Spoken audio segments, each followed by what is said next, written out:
Okay, हमने पढ़ लिया डब्ल्यूबीसी, आरबीसी के बाद डब्ल्यूबीसी हमने पढ़ा, और डब्ल्यूबीसी के बाद हमारी जो फॉर्म्ड एलिमेंट्स आता है वो होती हैं प्लेटलेट्स। ठीक है, प्लेटलेट्स को हम थ्रोम्बोसाइटोसिस भी बोलते हैं, थ्रोम्बोसाइटोसिस। थ्रोम्बोसाइट्स जो रहते हैं, sorry not thrombocytosis, this are thrombocytes. ठीक है, थ्रोम्बोसाइट्स, प्लेटलेट्स और थ्रोम्बोसाइट्स। प्लेटलेट्स जो रहती हैं they are very very small cells, 2 to 3 micrometre जो है इसका डायमीटर रहता है। They are very small cells like this, non nucleated,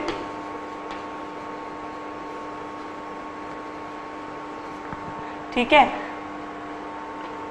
small cells non nucleated होती हैं, और एक्चुअली जो है ये फ्रेगमेंट होती हैं सेल्स की, प्रीमियर जो है उसकी फ्रेगमेंट होती है। जिन सेल्स से ये बनती हैं उसके जो है ये फ्रेगमेंट होते हैं ये सेल्स, और इसलिए इसको कहते हैं कि ये फ्रेगमेंट से बनी है, कि एक सेल से जब ये बनती हैं तो एक पर्टिकुलर सेल जब फ्रेगमेंट्स में टूट जाती हैं, टुकड़ों में, तब ये सेल्स बनती हैं। ठीक है, तो they are actually fragments of its previous cell, जिससे ये बनी है उससे जो है उसके फ्रेगमेंट्स जो है वो होते हैं। ठीक है, इसमें न्यूक्लियस नहीं होता और ये नॉन न्यूक्लिएटेड होती है।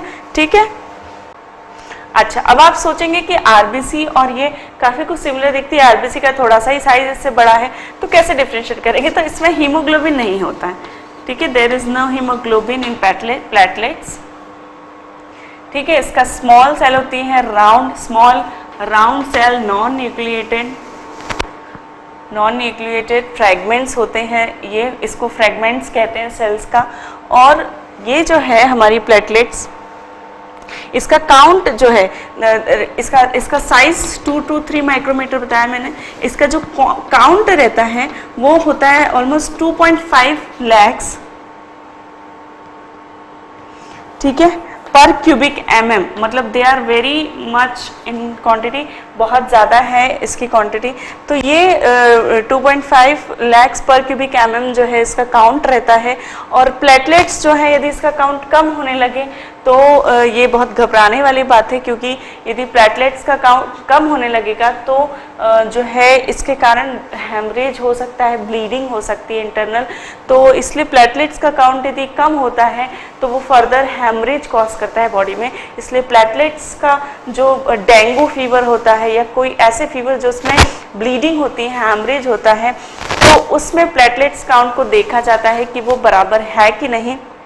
यदि प्लेटलेट काउंट्स कम है तो ये एक डेंजर साइन है, तुरंत जो पेशेंट है उसको प्लेटलेट्स जो है वो ट्रांसफ्यूज की जाती है, ब्लड में दी जाती है। तो प्लेटलेट्स बहुत इंपॉर्टेंट है। इसका जो काम है वो है क्लॉटिंग मैकेनिज्म। ठीक है, कहीं भी यदि थोड़ा सा भी इंजरी हो गई तो प्लेटलेट्स जो हैं वो क्लॉटिंग मैकेनिज्म में काम करती है, क्लॉट फॉर्मेशन करवाती है और तुरंत ब्लीडिंग को रोक देती है। तो सोचिए यदि कभी प्लेटलेट्स काउंट बहुत कम हो गया है, ठीक है, और कहीं किसी को चोट लग गई है, इंटरनल भी लग सकती है, किसी जर्क में भी हमारी कैपिलरी डैमेज हो सकती है और वहाँ से ब्लीडिंग जो है वो हो सकती है, कंसिस्टेंटली होगी यदि प्लेटलेट्स नहीं है तो प्लेटलेट्स का काउंट नॉर्मल होना बहुत ज़रूरी है, क्योंकि वो क्लॉटिंग मैकेनिज्म कराती है, ब्लड लॉस को जो है ये कंट्रोल करती है। तो दिस इज प्लेटलेट्स। अभी जो है लाइफ स्पेन फॉर्मेशन जो होता है इसका, इसको कहते हैं थ्रोम्बोसाइटोसिस, और रेड बोन मैरो में इसका फॉर्मेशन होता है, थ्रोम्बोसाइटोसिस कहते हैं फॉर्मेशन को, जो कि होता है रेड बोन मैरो में। रेड बोन मैरो की जो प्लूरीपोटेंट सेल होती हैं उससे बनती हैं ये सेल, ठीक है, तो थ्रोम्बोसाइटोसिस कहते हैं। ओके, इसका यदि कम हो गया काउंट तो उसको कहेंगे थ्रोम्बोसाइटोपिनिया, थ्रोम्बोसाइटोपिनिया, ठीक है। इसका जो लाइफ स्पैन है वो 3 to 4 days ही होता है, ठीक। और इसका जो फैट है, जब ये मरती है, डेथ होती है, तो फिर इसका जो फर्दर इसका एनगल्फ होना या डेब्रिस, सेल डेब्रिस को एनगल्फ करना, ये जो काम होता है ये कहाँ पे होता है? ये होता है हमारा ये फैगोसाइटोसिस हो जाती है ब्लड में। जैसे मैंने कहा आपको मोनोसाइट्स जो है वो फैगोसाइटोसिस का काम करती है, एनगल्फ करती है डेड सेल को, तो ये ब्लड में इसका जो है वो फैगोसाइटिस हो जाती है मोनोसाइट्स के द्वारा, और इस प्रकार इसका फैट होता है थ्रोम्बोसाइट्स का।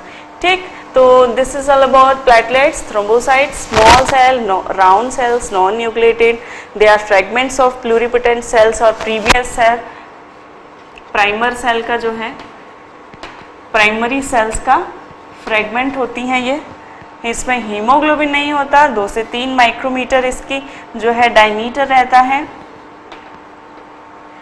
इसका जो काउंट है वो 2.5 lakhs पर क्यूबिक mm क्लॉटिंग करवाती है थ्रोम्बोसाइट्स, और इसके फॉर्मेशन को थ्रोम्बोसाइटोसिस कहते हैं, जो कि रेड बोन मैरो में होता है।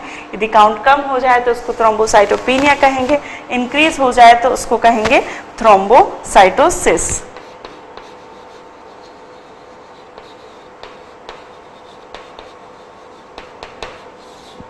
ठीक है, 3 to 4 days जो है इसका लाइफ स्पेन है, और ये फैगोसाइट हो जाते हैं ब्लड में। ठीक है, अच्छा एक टर्मिनोलॉजी और आप यहाँ पे देख लें, ये है स्पिंडल सेल्स जिन्हें कहते हैं, ये अदर वर्टिब्रेट्स में पाई जाती हैं और ये भी थ्रोम्बोसाइट्स कहलाती हैं। तो ये जो सेल होती हैं ये उन अदर वर्टिब्रेट जिसमें पाई जाती हैं उसमें जो है क्लॉटिंग का काम करती हैं। ठीक है, स्पिंडल शेप की होती हैं और क्लॉटिंग का काम करती हैं वर्टिब्रेट्स में, तो उनको स्पिंडल सेल्स कहते हैं, और उसमें थ्रोम्बोसाइट्स भी कहा जाता है क्योंकि थ्रोम्बो मतलब क्लॉटिंग, तो ये क्लॉटिंग करवाती है। तो ये स्पिंडल सेल्स जो है कुछ अदर वर्टिब्रेट्स में पाई जाती हैं, not in human. Okay okay fine. Okay, तो हमने अभी तक जो है वो सारे फॉर्म्ड एलिमेंट्स जो हम पढ़ चुके हैं, आरबीसीज, डब्ल्यूबीसीज और प्लेटलेट्स। अभी जो है मैं आपको एक उसका सारांश बताऊंगी, जिस बताऊंगी कि हमने क्या क्या जो है उसमें पढ़ा है। एक चार्ट आप बना के रख लें, इससे आपको जो है याद रहेगा, डिफ्रेंशिएट करने में आपको हेल्प मिलेगी, you will not be confuse. तो ये जो है चार्ट मैं जो बनाऊंगी ये आप याद रखेंगे। ठीक है, यहाँ पे मैं लिख रही हूँ सेल और उसका काउंट ब्लड में। यहाँ पे मैं लिखूंगी कैरेक्टरिस्टिक्स, उसके कैरेक्टरिस्टिक्स क्या हैं सेल के।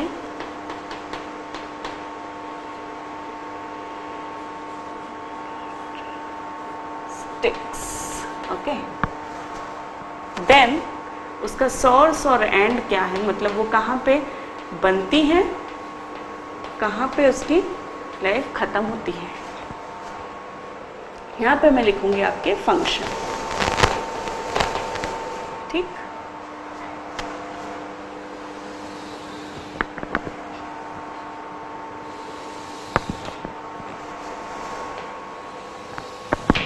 ओके। सबसे फर्स्ट हमारी सेल आती है वो है आरबीसीज और एरिथ्रोसाइट। आरबीसीज जो हमारी होती है उसका काउंट जो है वो 4.5 to 5 million पर क्यूबिक mm ऑफ ब्लड, ये उसका काउंट रहता है। अब कैरेक्टरिस्टिक्स क्या है, तो हमारी जो होती हैं स्मॉल साइज होती हैं 7 to 8 micrometer, large denucleated, I think this is very small. Okay, small cell होती हैं 7 to 8 माइक्रोमीटर। ओके, डीन्यूक्लिएटेड, कोई न्यूक्लियस नहीं होता है इसमें। ओके, इलास्टिक मेम्ब्रेन होती है इसकी, और इसमें हीमोग्लोबिन होता है, कोई दूसरे ऑर्गन इसमें नहीं होते। ठीक है, सोर्स और एंड रेड बोन मेरो में ये फॉर्म होती है,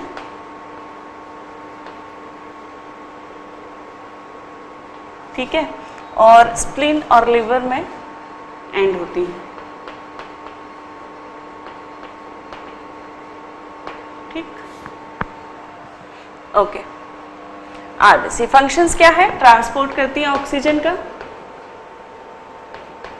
और कार्बन डाइऑक्साइड का, ऑक्सीजन का इन फॉर्म ऑफ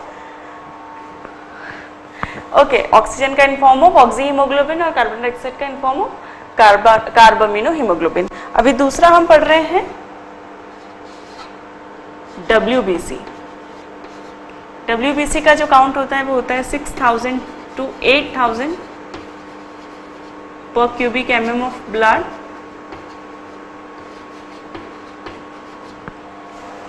ठीक, कैरेक्टरिस्टिक है, ये लार्ज होती हैं, न्यूक्लिएटेड,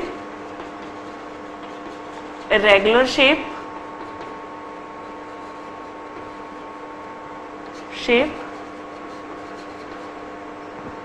नो हीमोग्लोबिन और ऑल अदर ऑर्गेन्स होते हैं, इसमें सभी ऑर्गेन होते हैं जैसे कि माइटोकॉन्ड्रिया और गोल्जी एपैरेटस, सेंट्रियोल्स, ये सभी ऑर्गेन्स जो हैं WBCs में पाए जाते हैं।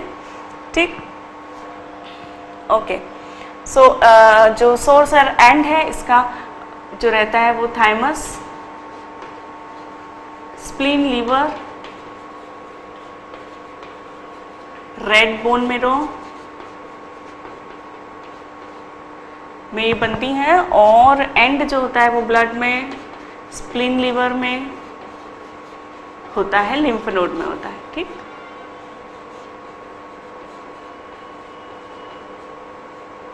लिम्फ नोड, ये लिम्फ नोड में मैच्योर भी होती है, मैंने आपको बताया था, लिम्फोसाइट्स।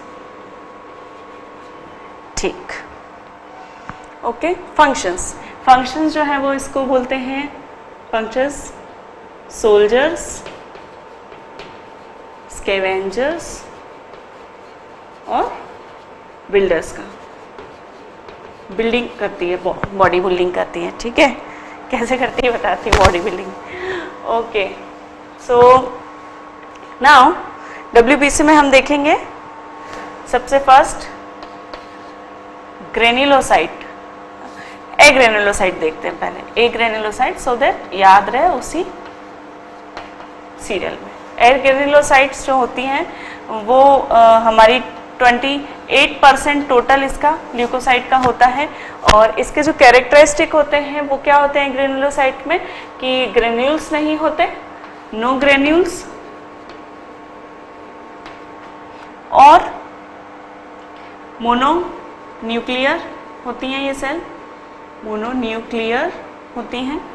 और इसमें फर्स्ट जो है वो है मोनोसाइट। मोनोसाइट में जो कैरेक्टरिस्टिक होता है, large cell, bean shape nucleus,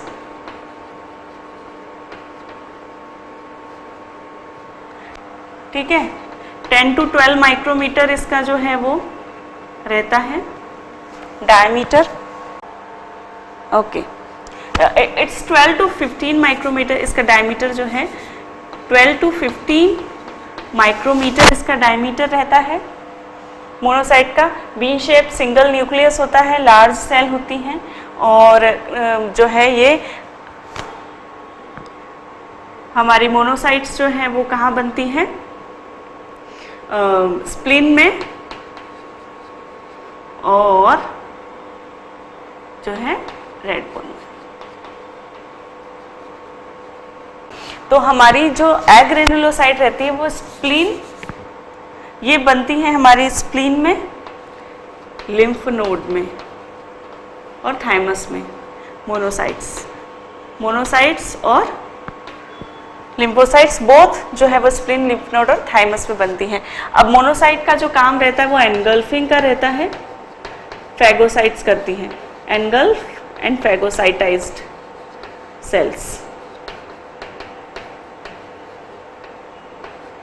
debris, ठीक है, सेल डेब्रिस को और बैक्टीरियास को, सेल डेब्रिस मतलब जो डेड सेल हो जाती हैं उसको, और बैक्टीरिया को, इसीलिए इसको जो है स्कैवेंजर्स बोलते हैं। स्कैवेंजर्स मतलब वो जो कि डेड को खाता हो उसको स्कैवेंजर्स बोलते हैं। तो जो मोनोसाइट्स हैं उनको स्कैवेंजर्स बोलते हैं। इस प्रकार ये डेड सेल को हमारी बॉडी से जो है वो हटा देती है, खत्म कर देती है। सोचिए यदि डेड सेल बहुत इकट्ठी हो जाए तो फिर क्या होगा, उन्हीं का ही जो है वॉल्यूम बढ़ता जाएगा। तो मोनोसाइट्स का भी एक इम्पॉर्टेंट काम है कि वो डेड सेल को बॉडी से हटा देती है। दूसरी है लिम्फोसाइट्स।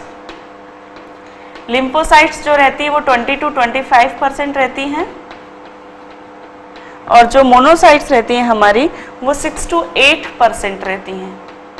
ठीक, लिम्फोसाइट्स का जो है न्यूक्लियस, ठीक है, इसमें साइटोप्लाज्म ज़्यादा रहता है, साइटोप्लाज्म ज़्यादा रहता है। यहाँ पे जो है large round nucleus, small cell जो होता है इसका 6 to 8 माइक्रोमीटर डायमीटर होता है और जो लिम्फोसाइट्स रहती है हमारी लार्ज न्यूक्लियस होता है और इसमें साइटोप्लाज्म स्केंटी होता है, स्केंटी साइटोप्लाज्म। ठीक है, ये भी स्प्लीन, लिम्फ नोड, थाइमस में ही बनती है लिम्फोसाइट्स और इनका जो काम है वो है एंटीबॉडी बनाती हैं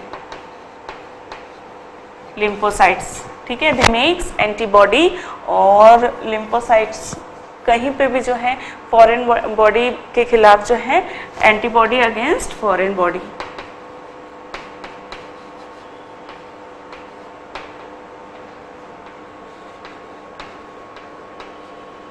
ठीक, ये हो गई लिम्फोसाइट्स।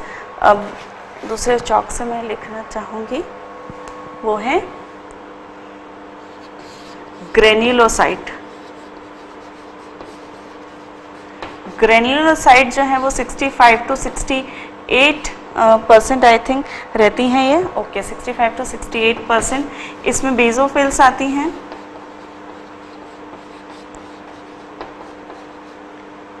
बेसोफिल्स का परसेंट 0 to 5% रहती हैं। इयोसिनोफिल्स, इयोसिनोफिल्स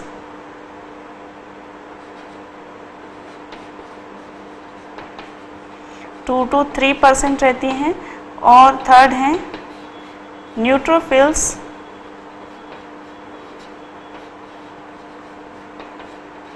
जो कि रहती हैं 60 to 65%। ठीक, अब ग्रेन्युलोसाइट्स देखें तो ग्रेन्युलोसाइट्स कंटेन्स ग्रेन्यूल्स,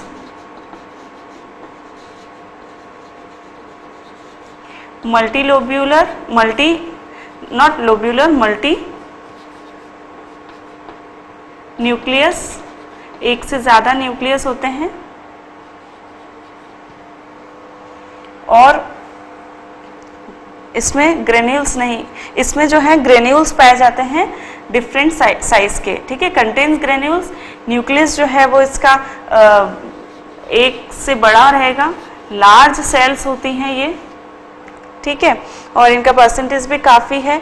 तो बेसोफिल्स जो है वो हमारी बेसोफिल्स जो रहती हैं वो एस शेप्ड न्यूक्लियस रहता है, एस शेप्ड न्यूक्लियस। इयोसिनोफिल्स, बेसोफिल्स जो हैं वो बेसिक डाई लेती हैं। इयोसिनोफिल्स में जो है 2 बाइलोब्ड या 2 लोब्ड न्यूक्लियस रहेगा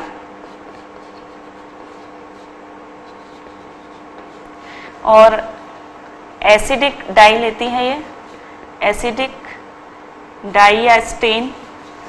ठीक, न्यूट्रोफिल्स जो है वो मल्टीलोब्यूलर होती हैं और बोथ डाई से ये स्टेन हो सकती है, बोथ डाई ये लेती हैं। ठीक, ये हो गया न्यूट्रोफिल्स, इयोसिनोफिल्स, बेसोफिल्स। इसके कैरेक्टरिस्टिक्स हमने देखे कि ग्रेन्यूल्स होते हैं। ठीक है, न्यूट्रोफिल्स में फाइन ग्रेन्यूल्स होते हैं। ठीक है, जबकि जो बेसोफिल्स और इयोसिनोफिल्स रहती हैं उसमें लार्ज ग्रेन्यूल्स होते हैं।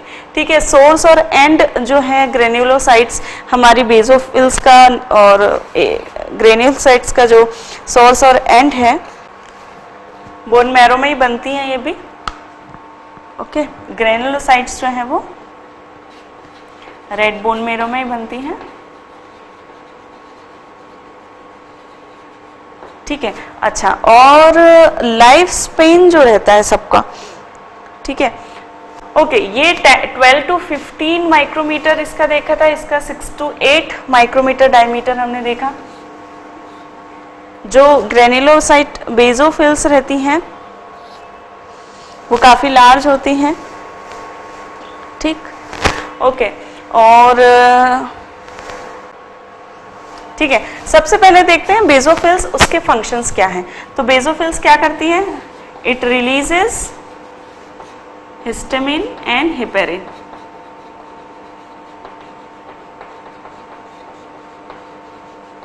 और एंटी कोएगुलेंट प्रॉपर्टी रहती है इसकी। एंटी कोएगुलेंट प्रॉपर्टी कैसे करती है ये? फाइब्रिनोलाइसिन के द्वारा।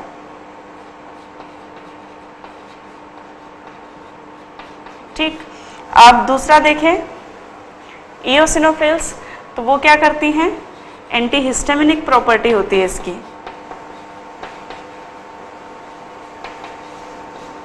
एक और ये काम करती है कि जो एंटीजन एंटीबॉडी रिएक्शन जो भी होती हैं तो उसमें जो टॉक्सिन्स बनते हैं उसको भी एनगल्फ ये करती है। तो एनगल्फ टॉक्सिन इन एंटीजन को एजी लिख रही हूँ मैं, एंटीजन एंटीबॉडी रिएक्शन। ठीक, और इसकी एंटीहिस्टामिनिक एंटी एलर्जिक प्रॉपर्टी होती है। जो न्यूट्रोफिल्स रहती है वो एनगल्फ करती है बैक्टीरियाज को, एनगल्फ फॉरेन बॉडी।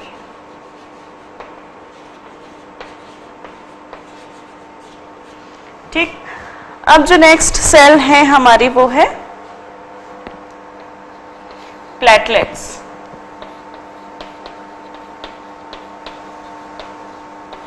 प्लेटलेट्स को थ्रोम्बोसाइटोसिस साइट्स भी बोलते हैं। 2 to 3 माइक्रोमीटर इसका डायमीटर होता है और इसका जो काउंट है, ओके, यहाँ पे हम डायमीटर लिखते हैं 2 to 3 माइक्रोमीटर डायमीटर, और इसका जो काउंट है वो होता है 2.5 lakhs पर क्यूबिक mm ऑफ ब्लड।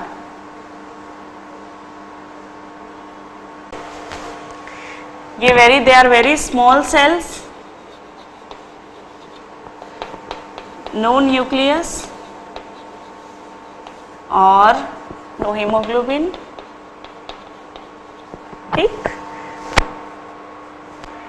ये जो है ये भी रेड बोन मैरो से बनती हैं और ब्लड में फैगोसाइटोसिस हो जाती हैं। ब्लड में इसका एंड हो जाता है। ठीक है, वहाँ पे इसको ख़त्म कर देती है दूसरी सेल जब ये डेड हो जाती हैं। ठीक है, ओके, इसका जो लाइफ स्पेन है वो 2 to 3 days ही रहता है, 3-4 days इसका लाइफ स्पेन है,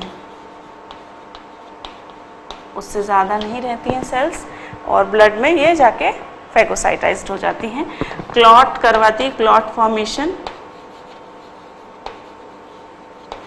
और prevent blood loss.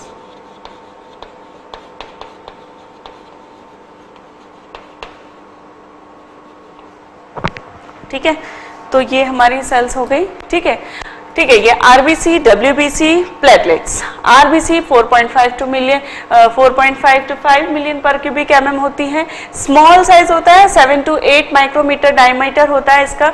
Disc shape रहती है ये, और डीन्यूक्लिएटेड होती है, मतलब न्यूक्लियस नहीं होता है इसमें। इलास्टिक मेम्ब्रेन होती है। हीमोग्लोबिन एक जो इसका रेस्पिरेटरी पिगमेंट होता है वो होता है, और उसके अलावा इसमें कोई और ऑर्गन नहीं होते।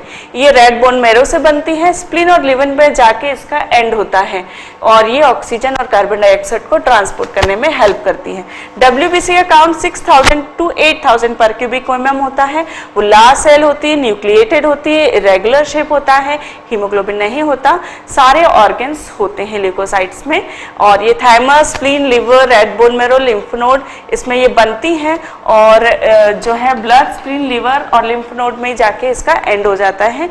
ये सोल्जर्स, स्कैवेंजर्स और बिल्डर्स का काम करती करती हैं, सोल्जर्स मतलब कि ये फाइट करती हैं, फॉरेन मटेरियल से, स्कैवेंजर्स मतलब डेड सेल को ये खाती हैं, और बिल्डर मतलब बॉडी में हीलिंग के लिए ये काम करती हैं।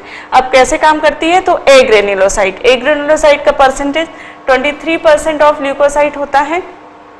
ए ग्रेनुलोसाइट में ग्रेन्यूल्स नहीं होते और ये मोनोन्यूक्लियर सेल इन्हें कहते हैं। मोनोन्यूक्लियर सेल इसलिए कहते हैं क्योंकि ए ग्रेनुलोसाइट में एक ही सिंगल न्यूक्लियस होता है। ये लार्ज सेल होती हैं, ठीक है, और इनका जो है स्प्लीन, लिम्फ नोड और थाइमस में जो है ये बनती हैं और उसके जाके बाद ब्लड, स्प्लीन और लिवर और लिम्फ नोड में एंड हो जाता है, ठीक है। और सबसे पहले देखते हैं मोनोसाइट्स। एग्रेनुलोसाइट का दो सब टाइप है, मोनोसाइट और लिम्फोसाइट। तो मोनोसाइट्स जो रहती हैं वो 6 to 8% जो है उनका काउंट रहता है। 12 to 15 माइक्रोमीटर इसका डायमीटर होता है।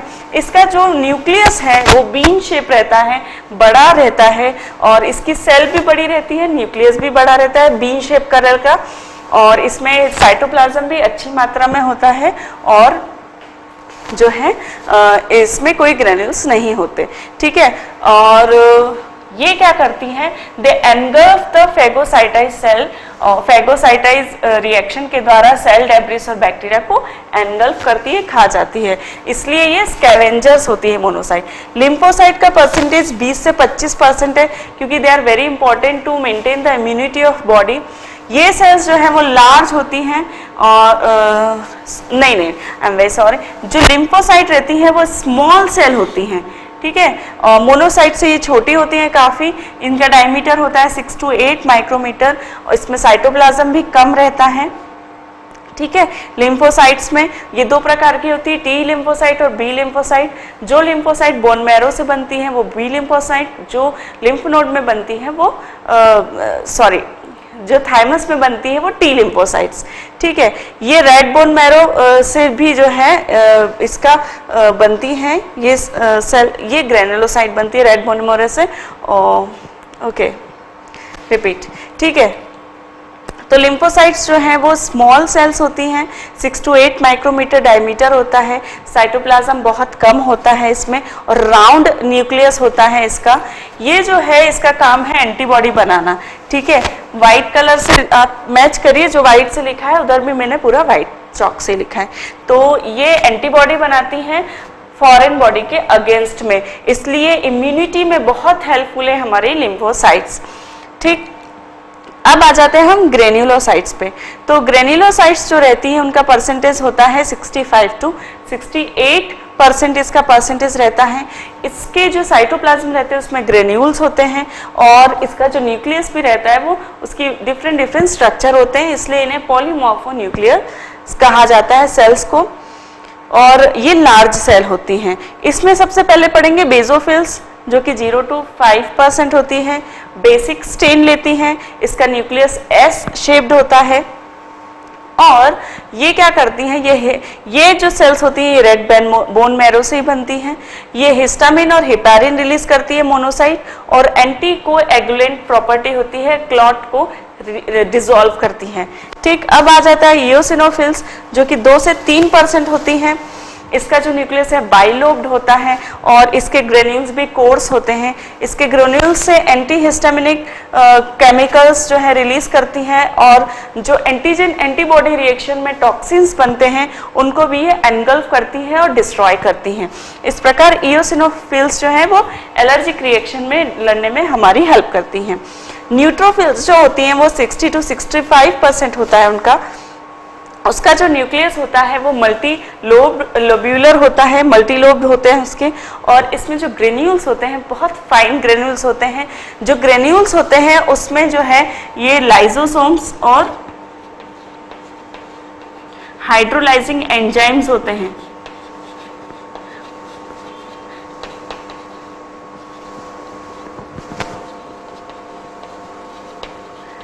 इनके द्वारा ये सेल्स को एनगल्फ करती है, फॉरेन बॉडी को एनगल्फ करती है।